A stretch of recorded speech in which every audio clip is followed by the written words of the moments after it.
урматтуу Жеңишбек Мамайулусович, сиз айтсаңыз, сиз иштеп аткан тармакта коррупциянын деңгээли кандай азыр?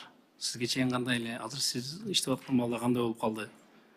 Жок деп айта албайм, себеби андай Канча сотрудник ушул коррупция менен чектелип кызматтан кетти же аларга бир чараларды көрдүңүздөр?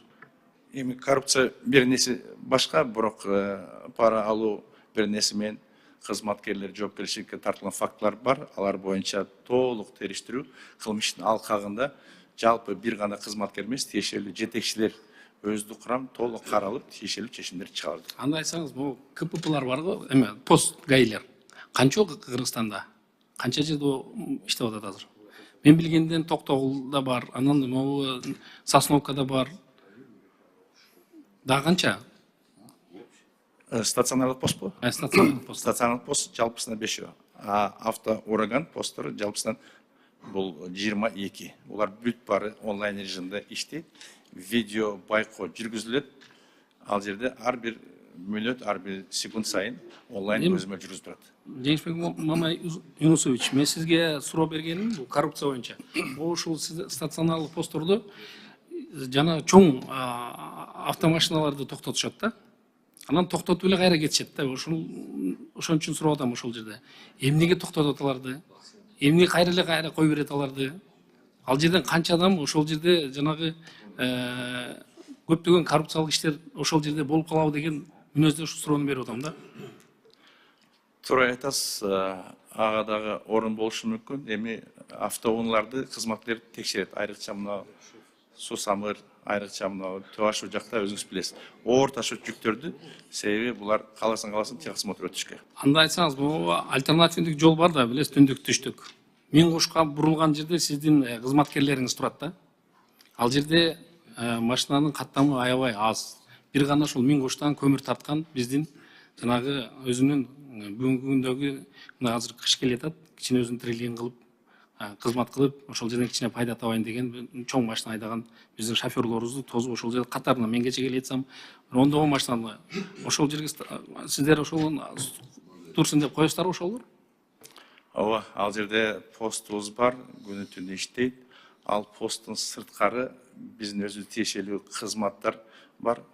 Кызматкерлердин үстүнөн көзөмөл жүргүзгөн. Бар, кызмат бар. Ал жерде бар. Алар жашырундагы ачыкта барып текшерип, тиешелүү рейдтик мероприятиялар өткөрүп турат. Мына Сосновкада 2 пост бар. ГАИники дагы, анан Минтранстыкы дагы. Урматтуу Минтранс мырза, айтсаңыз, мына Тараза бар да. Эмне үчүн анда ошол Тараза турат, бирок ошол Ош тарапка кеткен жолдун бүгүнкү жаңы салынган Маданият Жалал Абад жолу дагы бүгүнкү күндө отуруп баратат. Жүк көп кетип атат да.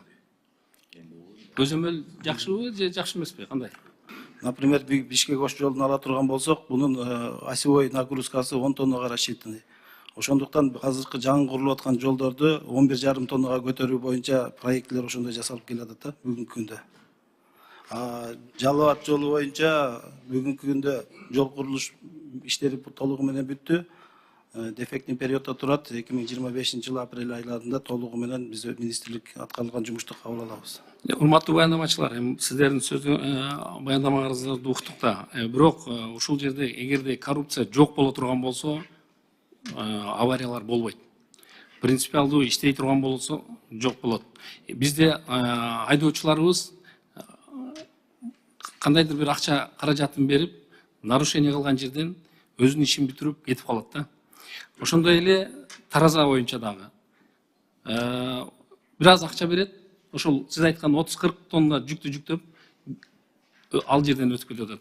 Ошон үчүн баягы коррупция боюнча суроо бергеним ошол нерселерди жок кыла турган болсок, принципиалдуу иштей турган болсок, бүгүнкү күндө бардык условия түзүлдү. Айлык акыңыздар жакшы, баягы оборудованияларыңыздар, машиналарыңыздардын бардыгы бүгүнкү күндө жаңы да. Ушуларга жакшы мындай өзүңүздөрдүн жоопкерчиликтүү иштей турган болсо, көптөгөн мындай мыйзам бузуулар болбойт деп ойлойм.